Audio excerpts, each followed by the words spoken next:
नमस्कार मेरे नन्हे साथियों। अनुपम पाठशाला में आपका स्वागत है। बच्चों, अगर आपको मेरी कहानियों का इंतजार है तो मैं भी आपके लिए अपनी कहानी की पोटली से चुन चुन कर अच्छी से अच्छी कहानी सुनाने के लिए तैयार हूँ। आपका इंतजार व बेचैनी बस खत्म होने वाली है। मैं आपके लिए बहुत ही मनोरंजक व ज्ञानवर्धक कहानी लेकर प्रस्तुत हूँ। मेरी कहानी का शीर्षक है अंतिम इच्छा। बच्चों, कहानी को आखिरी तक अवश्य सुनिएगा, तभी इसमें छुपा ज्ञान आपके सामने आ पाएगा और आप इसका आनंद उठा पाएंगे। कहानी सुनने के पहले अगर आपने मेरे चैनल को सब्सक्राइब लाइक ना किया हो तो कृपया अवश्य कर दीजिए। इसे अधिक से अधिक शेयर करिए एवं बेल आइकन दबाकर मेरी सभी नोटिफिकेशन को प्राप्त करते रहिए। तो आइए बच्चों, चलते हैं कहानी की कक्षा में। विजयनगर के ब्राह्मण बड़े लालची थे। वे धर्म कर्म की उल्टी सीधी पट्टियां पढ़ाकर आए दिन महाराज कृष्णदेव राय को लूटते रहते थे। यह बात तेनालीराम को बहुत कष्ट पहुंचा रही थी। क्या समझ में आया बच्चों? विजयनगर के राजा थे कृष्णदेव राय और उनके दरबार में कुछ लालची ब्राह्मण थे जो उनको लूटने के लिए, उनसे असरफियां लेने के लिए, स्वर्ण मुद्राएं लेने के लिए उल्टी सीधी पट्टी पढ़ाकर उनसे हमेशा चाहते थे कि कुछ न कुछ मिलता रहे, और ये तेनालीराम को नहीं अच्छा लगता था। तो एक दिन महाराज ने दरबार में कहा, मरते समय हमारी माँ को आम खाने की इच्छा थी, मगर उनकी यह इच्छा पूर्ण ना हो सकी।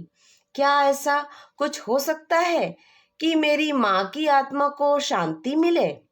इस पर राजपुरोहित बोला, महाराज, उपाय मैं बताता हूँ। हाँ हाँ, कहिए पुरोहित जी, महाराज ने कहा। महाराज, मेरा सुझाव यह है कि 108 ब्राह्मणों को सोने का एक एक आम दक्षिणा स्वरूप भेंट किया जाए। इसी प्रकार राजमाता की आत्मा को शांति प्राप्त हो सकती है, राजपुरोहित ने कहा। राजपुरोहित की लालच भरी बात सुनकर जहां तेनालीराम के तन बदन में आग लग गई, वहीं महाराज खुश हो उठे।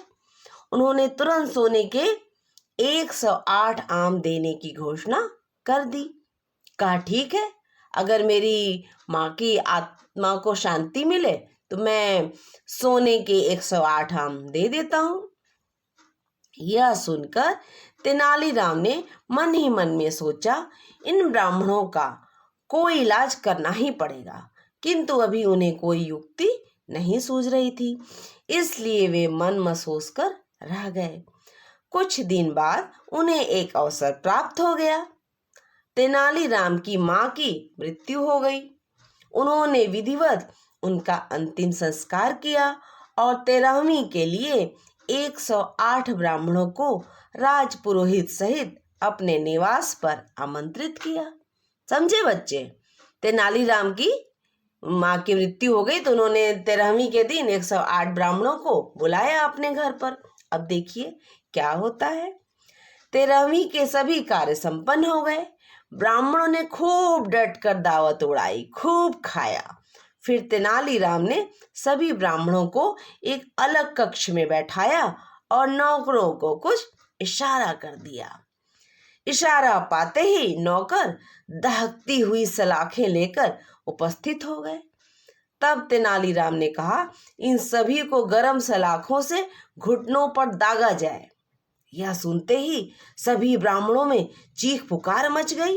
वे भागने लगे, कोई इधर तो कोई उधर, हो हल्ला होने लगा। तेनालीराम के नौकरों ने उन्हें पकड़ लिया।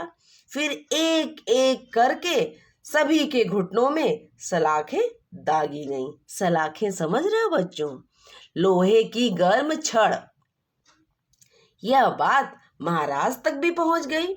उन्होंने तेनालीराम को तलब किया, यानी बुलाया, और ब्राह्मणों के साथ की गई इस अभद्रता का कारण पूछा।